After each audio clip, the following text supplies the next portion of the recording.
Have you ever been betrayed by someone in your own family? I have, and the worst part is that she was my sister. Carla was always the kind of person who charmed everyone, but while I was falling in love, she would get close to my boyfriends, asking for money, each time with a new story, an illness, a debt, a scam, and they all fell for it. I thought it was just bad luck, until I met a man who saw what no one else could. He was an expert in fraud, and together we decided to expose the biggest liar in my life. But nothing prepared me for what I discovered in the end, because sometimes the person you want to expose is the same person who taught you how to lie. The phone vibrated on the dining table, and Helena watched the screen light up with the name she no longer wanted to see. Lucas, her ex-boyfriend, was asking for one last meeting. She knew what was coming. Another explanation, another confession about Carla. The words "loan," "sorry," and "I didn't know she was lying" echoed even before he opened his mouth. In the cafe, Lucas trembled as he confessed that he had transferred money to Helena's sister, believing she was ill. Helena's face remained still, but her fingers, hidden under the table, intertwined in despair. It was the third time this had happened, and yet she wondered if it was possible that all the men were wrong and only she was right. Upon arriving home, the silence was the cruelest sound. Every corner of the apartment reminded her of a broken promise. Her sister, Carla, always appeared with tears and stories of bad luck, always with convincing explanations that made anyone lower their guard. Helena had learned to doubt, but not to react. She opened her computer and read Carla's last messages. "I swear I'll pay for everything. Don't tell him I asked, please. You understand me, don't you?" The phrases were almost identical to those from 2 years ago, when her previous boyfriend disappeared after discovering the deception. The pattern was so clear, it seemed like a trap set by life itself. Helena knew she should cut ties, but blood ties are the cruelest of all. She thought of the times she had defended Carla, the debts she had paid, the pitying looks from others. "She's your sister," they would say. But no one saw how much that phrase hurt. Being Carla's sister was like being an accomplice to a crime she didn't commit. That night, she cried silently, burying her face in the pillow. The muffled sound of tears mingled with the hum of the city. She tried to sleep, but her mind replayed the scenes like an endless movie, a pattern, a web, a cycle, and at its center, always the same figure with sweet eyes and impossible promises. At dawn, Helena looked at her reflection in the mirror and noticed something new. Exhaustion had turned into weariness, and weariness into anger.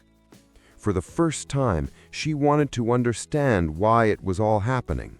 Not just Carla's lie, but what inside her allowed it to continue. She picked up her phone and deleted Lucas's number. She wouldn't respond to any more messages from anyone who felt sorry for her. She didn't want comfort, she wanted control. And that's what Carla stole from her every time. Before leaving for work, she received a short message from her sister. "I love you, sis. We need to talk." Helena felt a chill run down her spine.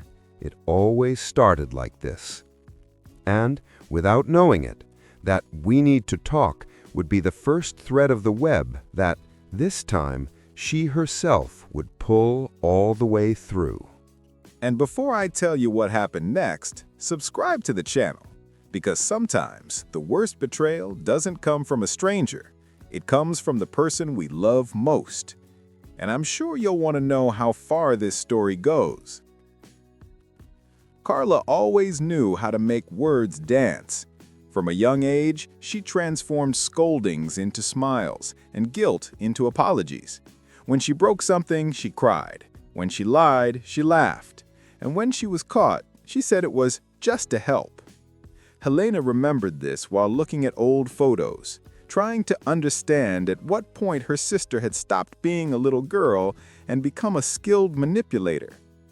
Her mother always said that Carla had a good heart but terrible luck. Helena believed this for years, paying bills and covering debts her sister left behind. Gambling, loans, cloned credit cards. The list was long, but the speech was always the same. This time it's different. The difference was that it never was. Carla collected excuses like trophies.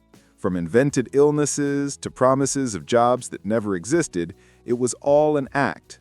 And the worst part? It worked. The men were charmed, her mother believed it, and Helena ended up being the villain for not helping her own sister. But behind the charm, there was something darker. The addiction to online gambling had become a bottomless pit. Carla gambled money she didn't have and manipulated those she loved to get more. Helena discovered this too late, when she saw her sister's name on a gambling website and realized that the ruin was deeper than simple lies. Even so, something inside her couldn't bring herself to hate Carla. Perhaps because hating Carla was like hating a part of herself, the part that believed, that forgave, that allowed herself to be deceived. It was a cycle of shared guilt. That afternoon, Helena received an invitation to a press event. It was there that she met André, a man with a calm gaze, a restrained smile, and a firm voice. He seemed to truly listen, not just wait for his turn to speak. When she unintentionally mentioned family problems, he simply replied, "Sometimes those we love most are the ones who test our limits the most." The phrase kept hammering in her mind. It wasn't pity, it was understanding. There was something about André that made her feel safe, perhaps because he didn't seem impressed by the pain of others. He understood the mechanism of lying, the way people constructed stories to survive. When Helena returned home, she found a note from Carla stuck to the door.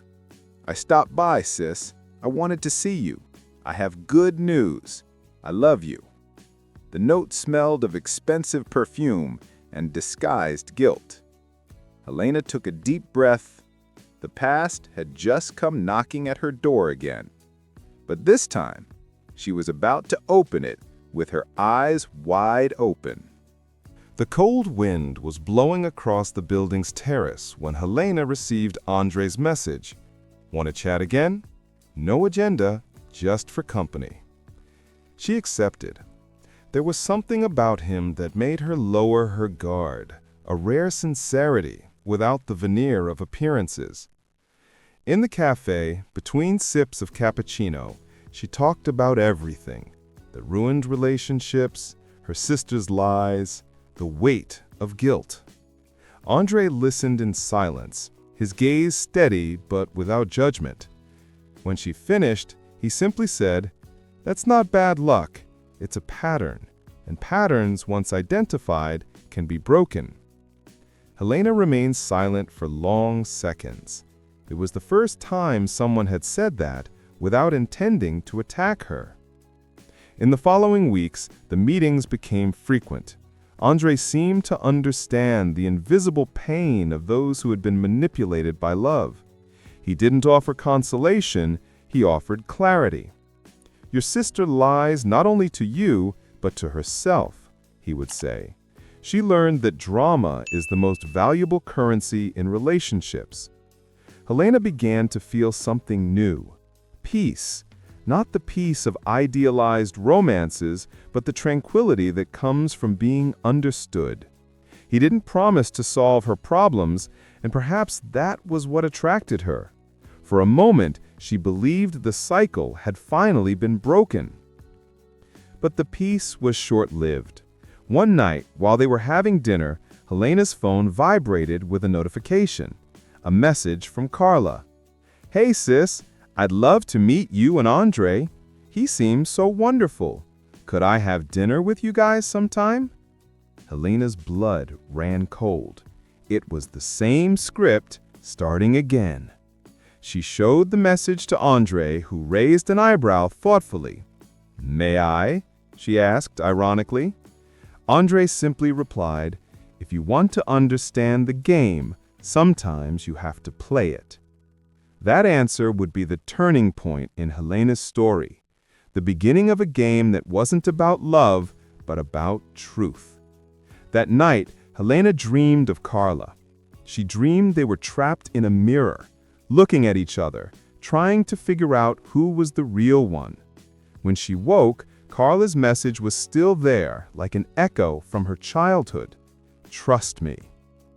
Helena replied with a simple, "Sure, we can dial." It wasn't forgiveness, it was preparation. For the first time, she wasn't about to be deceived, she was about to observe. In the mirror's reflection before leaving, she saw a look she didn't recognize. Determined, cold, and still wounded. Helena realized she would no longer be the victim.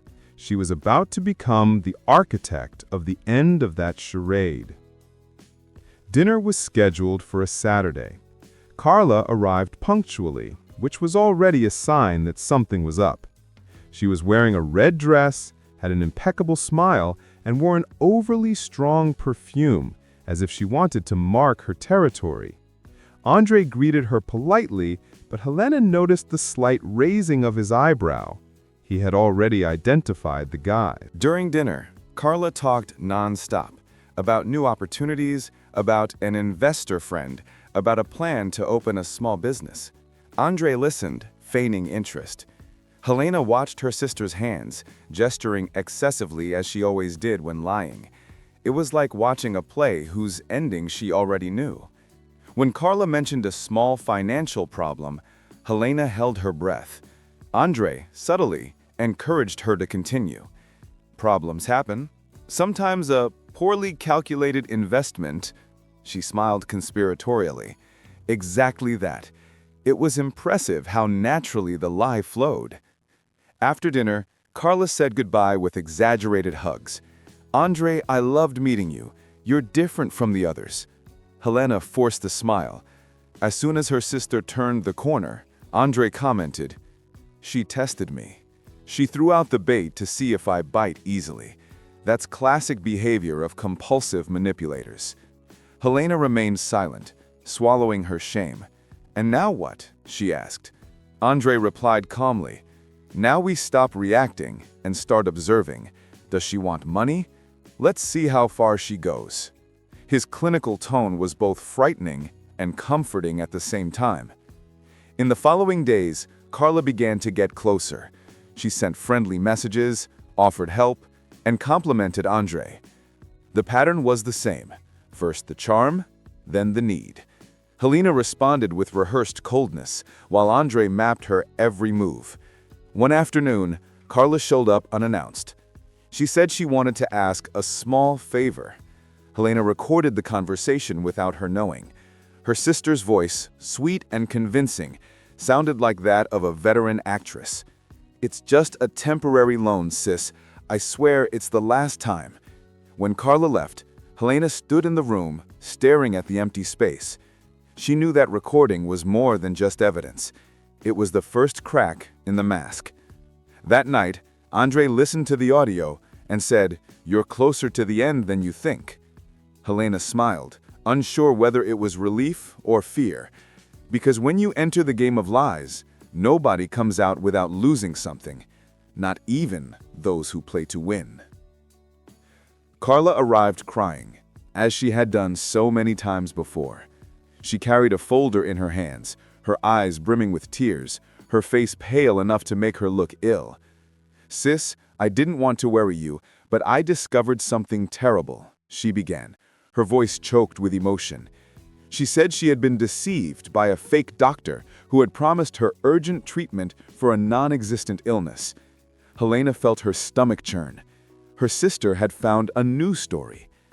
Helena tried to remain calm. "What kind of treatment?" she asked, her heart racing. Carla hesitated before answering, feigning embarrassment. "It's delicate, you know. A woman's thing. I just need a quick loan to sort things out. I swear I'll pay it back." The lie was well constructed, almost perfect. But Helena's gaze this time was analytical, not emotional. Later, Helena told André everything, and he listened attentively without interrupting. "She's testing the limits of your compassion," he explained. "And now she's mixing shame and guilt. It's a strategy. But if we want to put an end to this, we need more than proof. We need to show her the reflection of her own game." In the following days, Carla persisted. She sent messages in the early hours of the morning, spoke of her desperation, and threatened to hurt herself if Helena didn't help. It was pure emotional blackmail. Helena oscillated between anger and pity, between the impulse to help and the desire to cut all ties. One Sunday night, after yet another dramatic message, Helena cried. She cried until her body ached. André held her by the shoulders and said, "She wants to break you, because as long as you feel guilty, she keeps winning. But there's a way to turn the tables." Those words ignited something new in her, a calm, calculated fire. "How?" Helena asked, wiping her face. André looked at her with a half smile. "We're going to let her think she's found the greatest opportunity of her life." The word seemed dangerous, but also liberating. He explained the plan. They would create a fake investor, a fictitious figure with a tempting investment proposal, something too big for Carla to resist. The trap would be built with the same poison she used: lies, seduction, and greed. Helena hesitated. "That's wrong, André. We're lying too." He replied calmly, "Yes, but sometimes you have to use the mirror to show the face of the lie. It won't change with love, only with consequences." The plan began to take shape, and for the first time, Helena felt that perhaps she could win. But what she didn't yet know was that by entering Carla's game, no one came out unscathed, not even those who played for the truth. That night, while André was setting up the first fake profiles on the computer, Helena watched the screen and thought, "Is this how darkness begins? When you take justice into your own hands with the same weapons as your enemy?" The apartment was shrouded in silence. The curtains were drawn, the bluish light from the screen illuminating only their faces. André typed with surgical precision, creating the profile of the foreign investor, a charismatic businessman interested in family partnerships. "Everything need to look legitimate," he would say. "Profiles, emails, documents. Let's create an irresistible scenario." The coldness with which he spoke frightened Helena, but it also revealed the kind of man he was, someone who deeply understood how fraud worked and the psychological cost of getting involved in it. In the following days, André coached Helena for the role. She was to talk about the investor casually, letting the news reach Carla's ears naturally. No forcing, no making it seem like a trap. "She needs to think she's discovering the secret," he said. "Manipulators believe they control everything, and that's where they go wrong." Carla took the bait faster than expected. Within a few weeks, she started asking questions. Who was the investor? How much was André earning? If there was a chance to participate. Helena feigned surprise. "I think he's looking for trustworthy partners." That was all it took. Carla's eyes lit up as if she saw an open door to paradise. Helena spent sleepless nights rehearsing reactions, deleting messages, exchanging knowing glances with André. Each step of the plan consumed her. She felt that somehow she was becoming like her sister, and that was the worst punishment. In one of the secret meetings, André showed the official documents of the fake investment. Logos, tables, digital signatures, everything perfect. Now all that's left is for her to ask for the money. And when that happens, the mask will fall. Helena took a deep breath. Her heart was pounding like a drum. "What if I can't take it? What if she..." Breaks completely? André held her hand. She won't break. She'll be forced to see. There's a difference. When Carla called, crying and saying that she needed this opportunity to start over, Elena felt a lump in her throat. She wanted to scream, hug her, give up. But she only said, "Of course, sis, I trust you." As he hung up the phone, André looked at her in silence. Neither of them smiled. They knew the game had begun, and that from then on, there would be no turning back. Deep down, Elena sensed that with every lie she told, a part of her died too. But perhaps it was necessary to die a little in order to be born free. The plan was in place. André created a network of emails, social media profiles, and even a fictitious investment website. Everything sounded too professional to raise suspicions. Elena, nervous, was the link between Carla and the foreign investor. When she casually mentioned the subject at dinner, her sister took the bait immediately. "An investor?" Carla asked, feigning disinterest. "What kind of business?" Elena smiled cautiously. Sustainable energy stuff, I think. André said he's looking for reliable partners." The word reliable was enough to straighten Carla's posture. Her gaze changed. Now there was desire, ambition, and fear mixed together. In the following days, Carla began sending constant messages.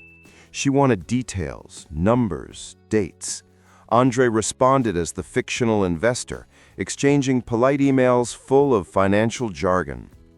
Helena read everything in silence, trying to control her panic and the strange satisfaction of seeing her fall into her own trap. The game was dangerous. With each message, Helena felt she was stepping on a minefield. One mistake, one misplaced phrase, and everything could crumble. But Carla seemed hypnotized. She spoke of life changes, of second chances, and even started posting on social media about new professional projects.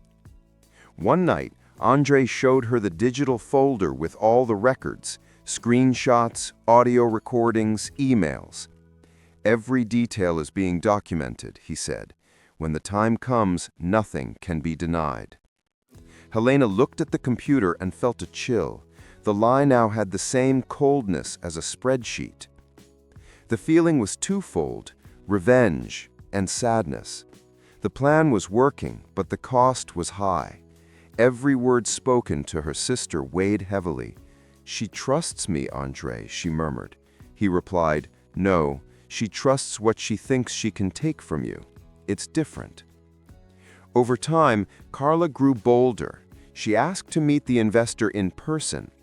André initially pretended to refuse, then accepted with professional reservations. He arranged a fake meeting at a luxurious restaurant. Helena watched her sister get ready, with the same sparkle as a child before receiving a gift, unaware that the gift was a trap. That night, across the room, André watched from afar as Carla smiled into the void, believing she was facing an invisible fortune.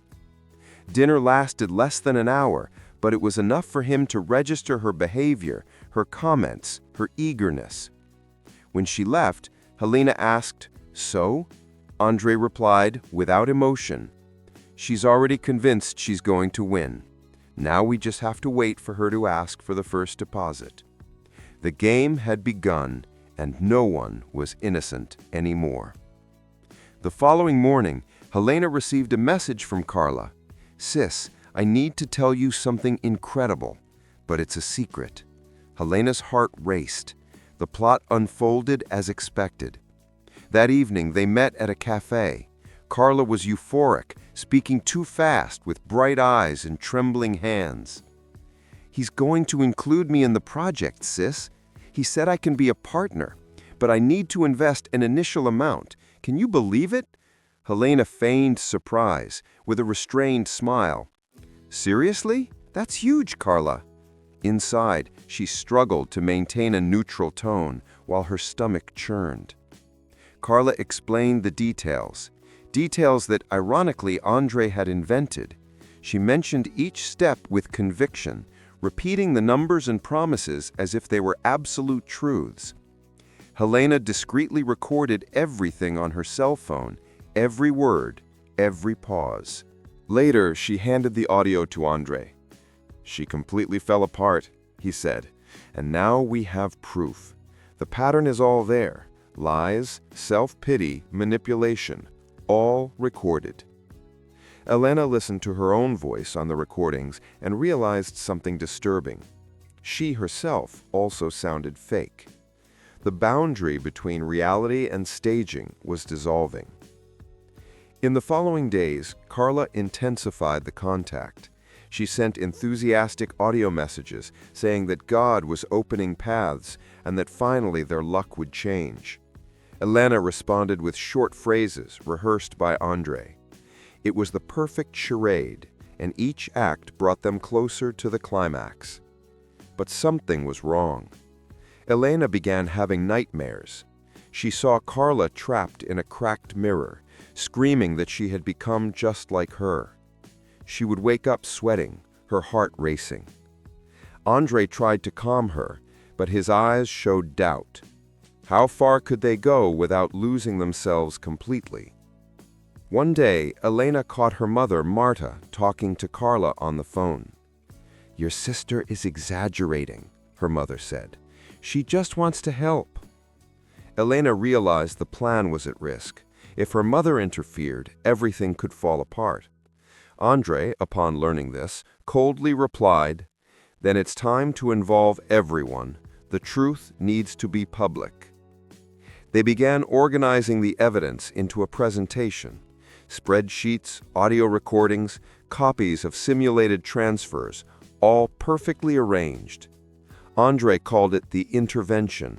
Elena called it the end. That night, Carla sent a long message. "Sis, I think I've found a real chance to start over. Thank you for believing in me." Elena read it and dropped her phone on the floor.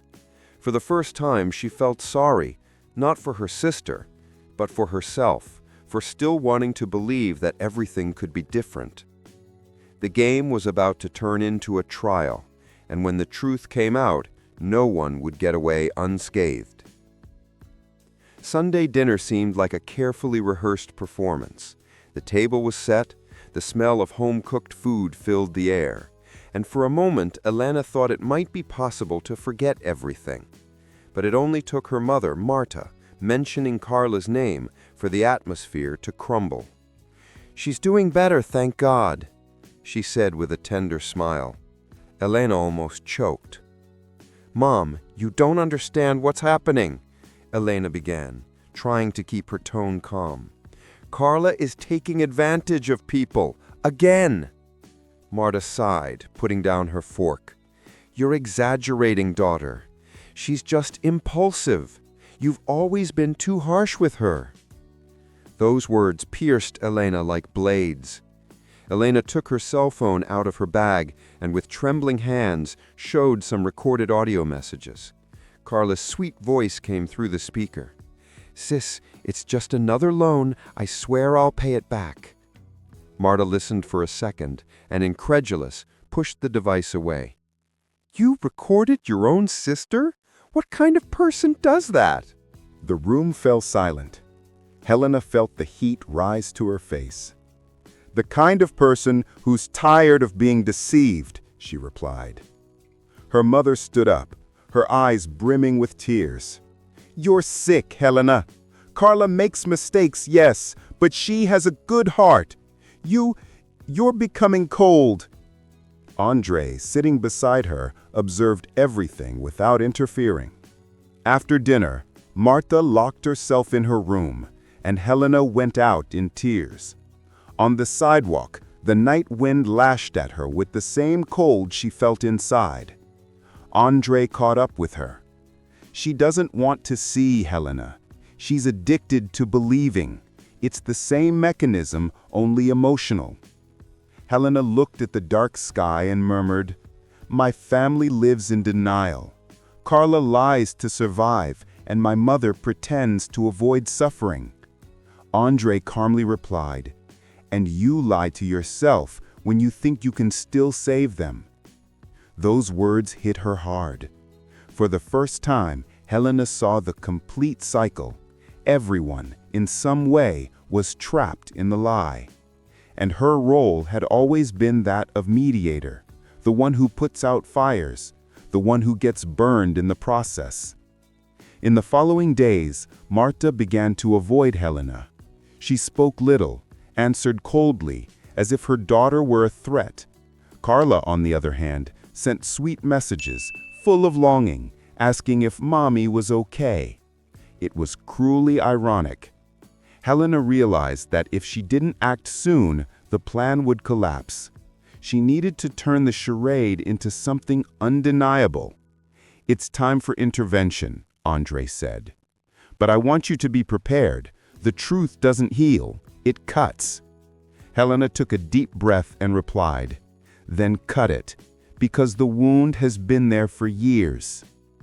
The tension was palpable. André spent hours reviewing the files, organizing the evidence. He had audio recordings, screenshots, simulated transfers, even a video of the night Carla argued with the fake investor. Nothing can go wrong. If she denies it, we have every detail recorded.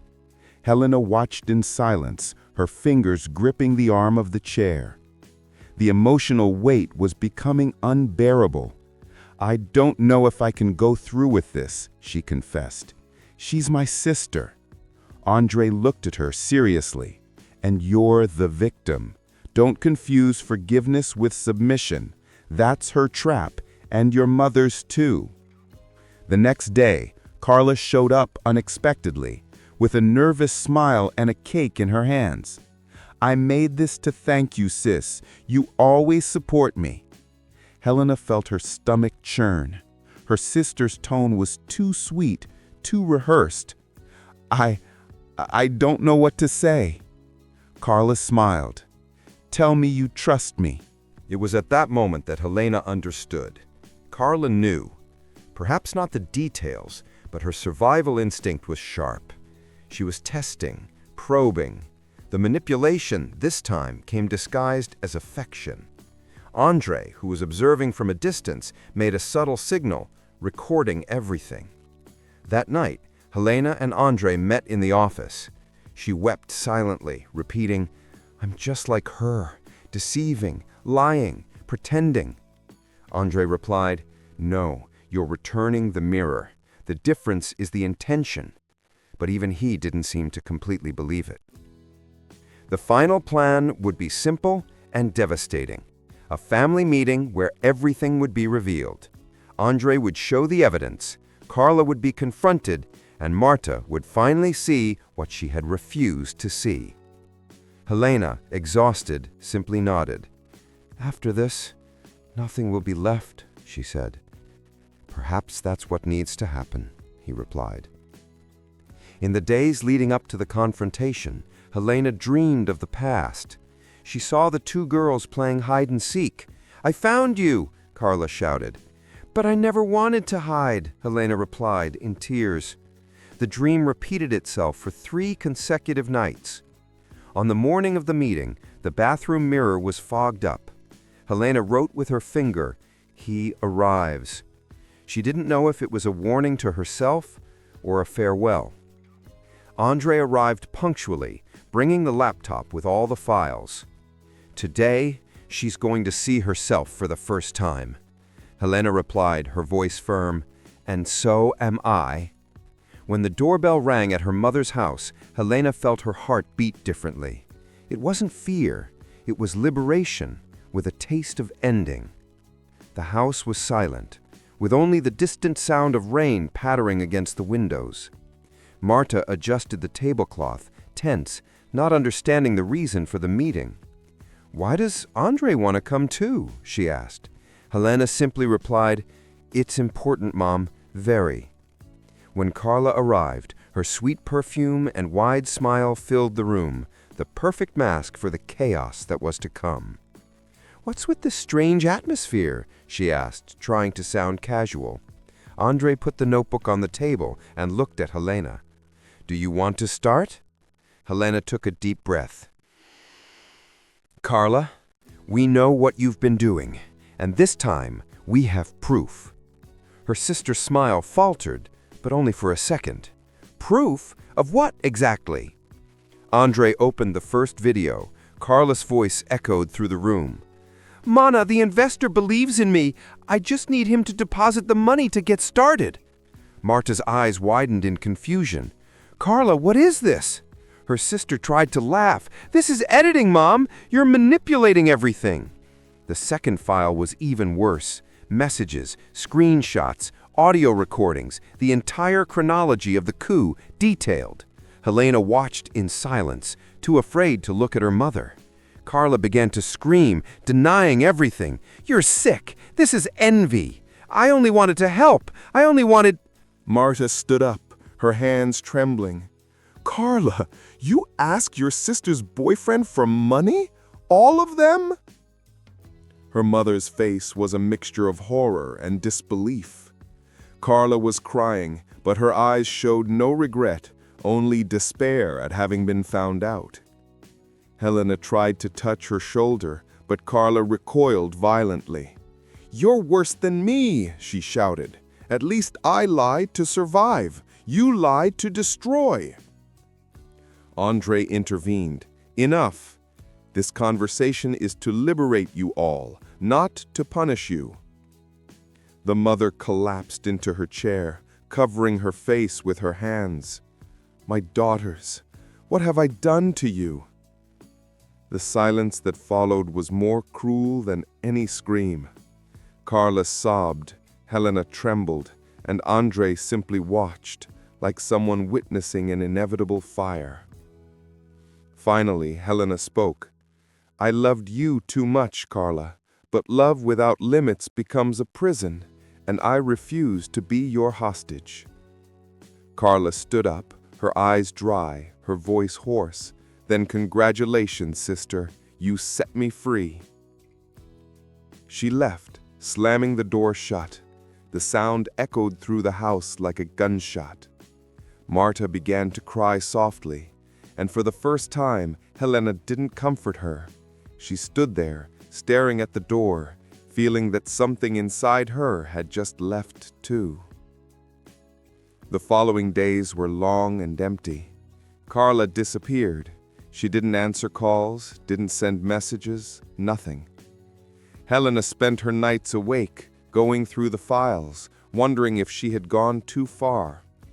André tried to calm her down, but she seemed trapped between relief and grief.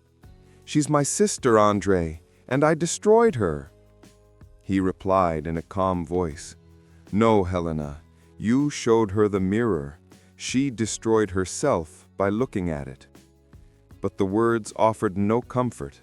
The silence of the house, the distance from her mother, the emptiness of the routine, everything seemed like punishment. The victory tasted like loss. One afternoon, Helena found Marta sitting on the porch, holding a photo of the two girls as children. She was so happy, remember? She whispered. What happened to us? Helena knelt beside her, her eyes welling with tears. The truth happened, Mom, and it never comes without pain. Marta looked at her wearily. I should have seen it sooner. I did see it, but I pretended. It was easier to believe everything was all right. Now, I don't know if I can forgive any of you. The words cut deep. Helena felt that somehow she was still guilty, not for lying, but for breaking the silent pact of family denial. That night the phone rang, an unknown number. It was a hospital.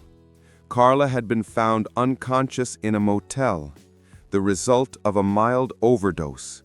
Helena froze. André took her there without saying a word. In the white room, her sister looked small, vulnerable, like a child tired of playing pretend. Why, Carla? Helena asked, her voice choked with emotion. Her sister slowly opened her eyes and whispered, Because it's easier to sleep than to face you. Silent tears streamed down Helena's face. She held her sister's hand, feeling the weight of all the lies between them. In the following days, Carla was discharged from the hospital and disappeared again, leaving only a note. "You won, sis, but what's left when there's no one to blame?" Helena put the paper away without replying. It was impossible to win without losing. André tried to convince her to travel, to change her environment, to start over. But Helena remained motionless, staring into space. "I thought that exposing the truth would bring peace," she said, "but it only brought silence." He answered, looking at her tenderly. "Silence is what comes before healing, but you still have to choose. Will you live in it or go through it?" Helena looked out the window. The sky was clear, but inside it was still raining. It was the lowest point in Helena's life, the moment when even the truth seemed like a form of lie. Weeks turned into months. Life seemed to have stopped in a strange rhythm between guilt and relief. Helena avoided thinking about Carla, but the void she had left was constant, an echo that seeped into small moments, like a sound that never ceases. Until one night, André received an anonymous call. A female voice asked to meet him. It was Carla. They arranged to meet at a discreet cafe, and Helena insisted on going along. When Carla arrived, she looked like a different person, thin, with sunken eyes and a weary smile. "You destroyed me, sis," she said, emotionlessly. Helena held back her tears. "No, Carla, I just stopped supporting you." Her sister laughed softly, a laugh that sounded more like a sob. "You always wanted to be the saint in the story, didn't you? But now you know what it's like to lie, manipulate, control. Look at yourself. You've become me."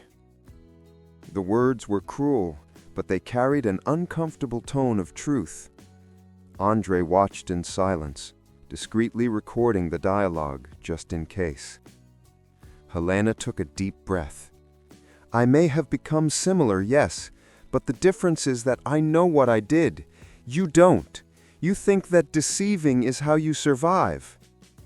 Carla leaned back in her chair, staring into space. "You think you understand, but you've never felt what it's like to depend on lies to avoid collapsing. It's an addiction, girl. An addiction to being believed." For a moment, the hatred dissolved. Helena saw her sister not as a villain, but a woman lost within an emotional addiction, a gambler who bet with feelings instead of chips. "You can change, Carla," she said, "but only if you want to. I can't save you." Carla looked at André. "And you? Are you her avenger now?" He replied calmly. "No, just someone who understands the price of hiding behind stories. I've already paid mine, and she's paying hers." His sister smiled with sad irony. "Then guess what, expert? Whoever records also gets recorded." She showed him her cell phone. She had recorded the entire conversation. "Do you think you can expose me? I can tell my side of the story too." Alina turned pale. André remained calm. "Go ahead, Carla. Show everything. But this time, tell everything, including how you feel when you lie." Carla's gaze wavered. The game had lost its appeal. She hung up the phone and for the first time lowered her eyes. "I don't know who I am anymore without the stories I invented." Elena replied softly, "Then start from scratch, but without me as a character."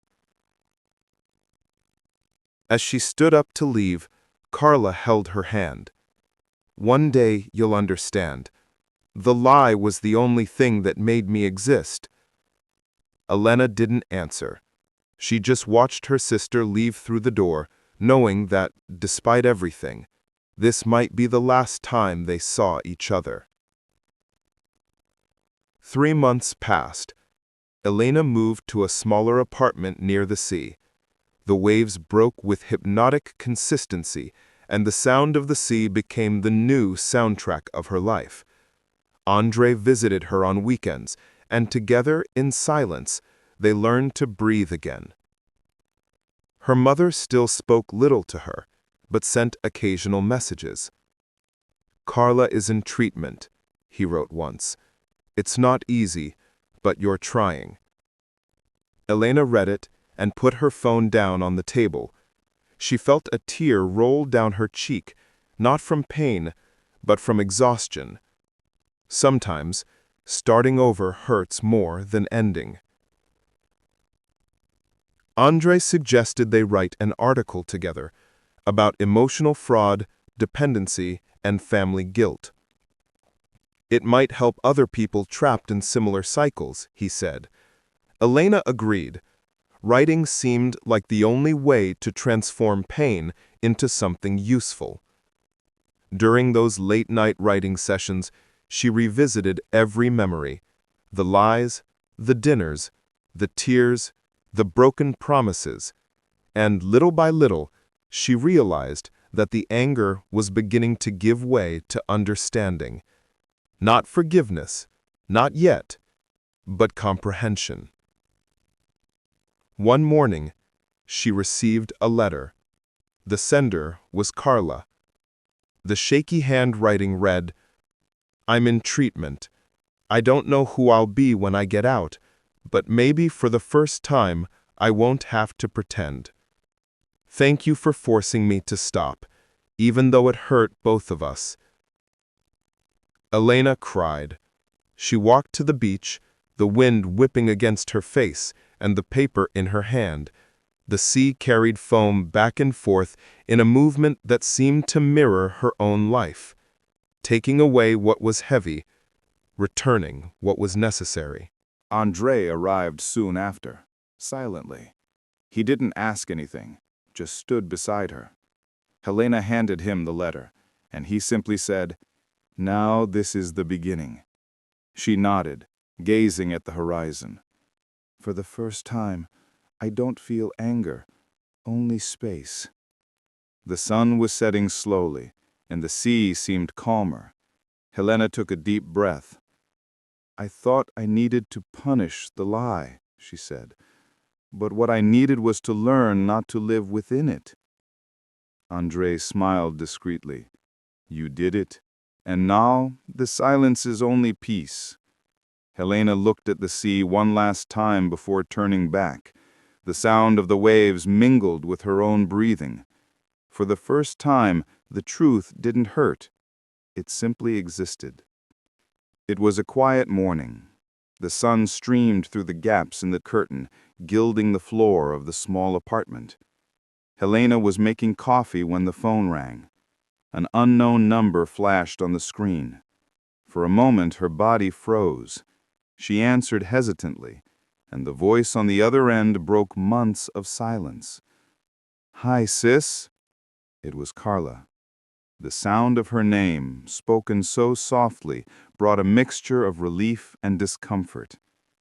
"Carla, are you okay?" Her sister took a deep breath before answering. "I'm better, I think. The treatment is difficult, but I think I'm starting to understand things."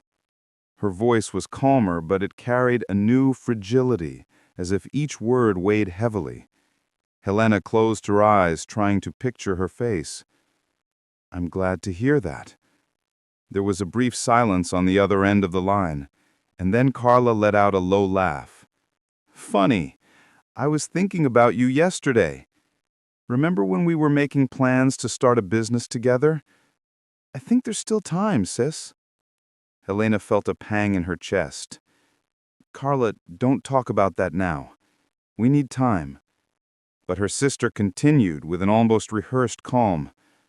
I met someone here downtown who understands investments. He said that if we pool what little we have, we can start something small. You trust me, right? The silence was absolute. The distant sound of waves crashing against the rocks seemed to come from inside Helena's head. She took a deep breath, weighing each word. I trust that you're still trying to find yourself. But investment, Carla? No, not this time. On the other end, a nervous laugh. Okay, sis. I just wanted to see if you still believed in me. The phrase sounded like a test, and at the same time like a disguised apology.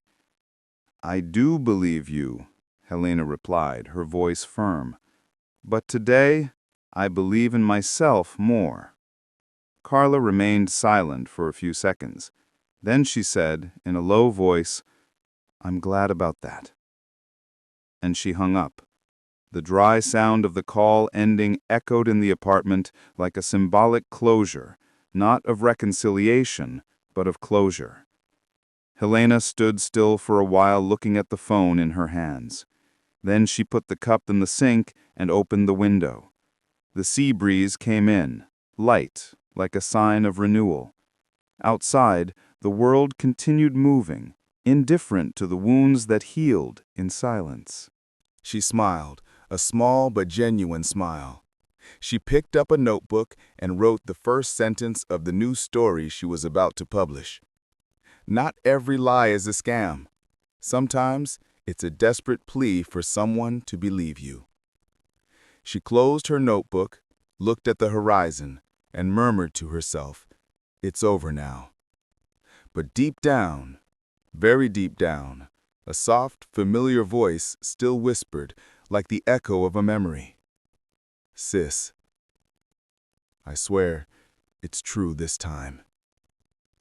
And that's how Elena understood that some stories don't end, they just change tone.